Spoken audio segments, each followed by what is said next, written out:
मैं डॉक्टर रेखा जोशी नितिन संस्कृत क्लासेस में आपका हार्दिक अभिनंदन करती हूँ। बोर्ड स्पेशल में हम लोग कारक प्रकरण पढ़े थे।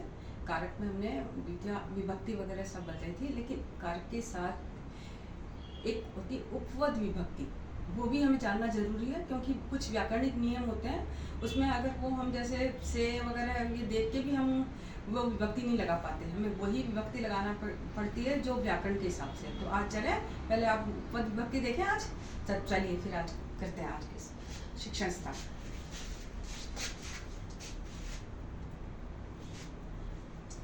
ये है पार्ट 8, वही बोर्ड स्पेशल के हिसाब से आज पढ़ेंगे उपपद विभक्ति।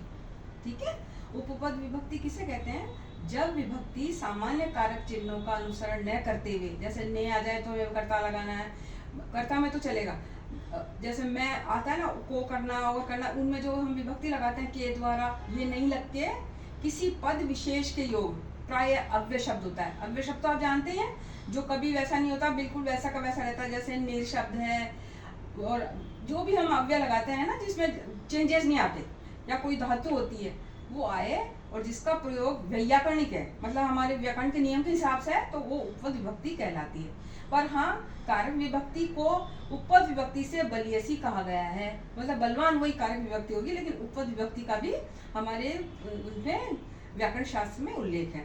तो कैसे कहते हैं? उपपद विभक्ति कारक विभक्ति बलियसी, मतलब कारक विभक्ति बलवान होती है उपपद विभक्ति में। जैसे कैसे? गुरुभ्य नमः, गुरुभ्य नमः, गुरु को नमस्कार करते हैं। ठीक है, ये तो हुई उपपद विभक्ति, क्योंकि गुरु को कह रहे हैं और लेके लिख रहे हैं गुरुभ्य नमः। इसी तरह होता है, अब ये तो हुई उपपद विभक्ति, और कारक विभक्ति जैसे करना हो तो कैसे करेंगे?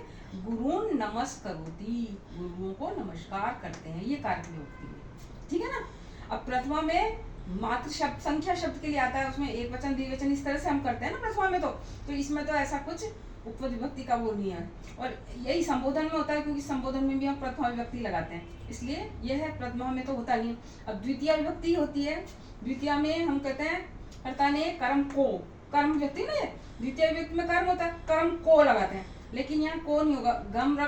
गम धातु, रक्ष धातु, धिक, परितः, निकषा आदि, और कुछ द्विकर्मक भी धातुएं हैं, जैसे दु है, याच है, पच है, दंड है, रुचि, इस तरह से करके 15-16 धातुएं हैं, उनके भी योग में हमेशा द्वितीय ही आएगी, जिसमें दो कर्म होंगे।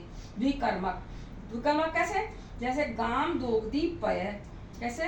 गाय, गाय से दूध दूहता है, इसमें गाय भी और पय भी है, दोनों में द्वितीय विभक्ति। बलिम याचते वसुधाम, बलि के योग मांगने के अर्थ में आई ना, तो बलिम याचते वसुधाम, वसुधा मांगता है। ठीक है ना। ऐसे ग्रामम, अजाम, हरति, कर्षति, इस तरह से द्वितीय विभक्ति है। ठीक है। तृतीया, तृतीया कब लगती है इसमें? जहाँ सह हो, विना हो, अलम हो, और कोई अंग विकार हो। अंग विकार जैसे कोई काना, कोई लंगड़ा, ये इस तरह से अंग विकार कहलाता है। तो कैसे कहेंगे? रामेण सह वनम गच्छति, राम के साथ वन में जाता है। यहाँ और अंग विकार कैसे? अक्षणा काण है, आंख से काना है, तृतीय विभक्ति है। ठीक है। इसी तरह से होती है चतुर्थ विभक्ति। चतुर्थ विभक्ति में कैसे होता है? चतुर्थ विभक्ति मतलब चतुर्थ जो कारक है वो संप्रदान कारक है ना, तो इसमें कैसे होता है?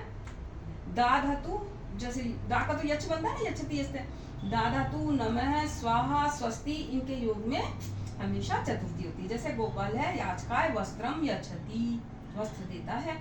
ओम श्री गणेशाय नमः और अग्नये स्वाहा, ये सब इसमें चतुर्थी आएगी। इसी तरह से होती है पंचमी विभक्ति, उसमें बहिर, भी, विना, इनके योग में हमेशा पंचमी लगेगी। जैसे ग्रामात बहिर क्षेत्रम वर्तते, गांव के बाहर क्षेत्र मतलब खेत है, इस तरह से पंचमी।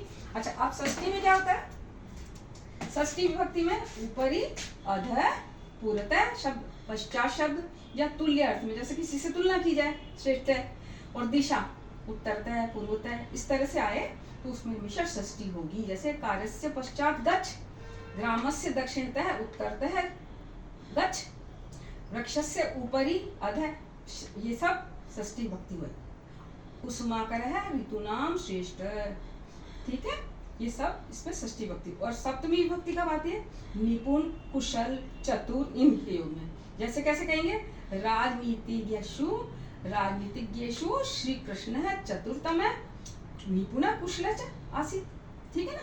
अब संबोधन में तो वही प्रथमा वाली जो कंडीशन है वही प्रथमा, ये इसमें उपपद विभक्ति नहीं लगती, ये प्रथमा का वैसे के वैसे रूप रहता है, बस सिर्फ संबोधन कर देते हैं हम। संबोधन जैसे किसी को मावा लगाएंगे तो वो संबोधन कहलाएगा। ठीक है ना।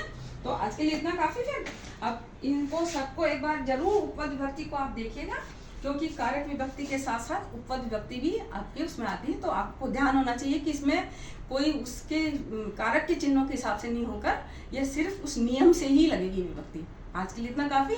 आप लर्न करते रहिए और अच्छे नंबर लाने हैं ना बोर्ड में। ठीक, नमस्कार।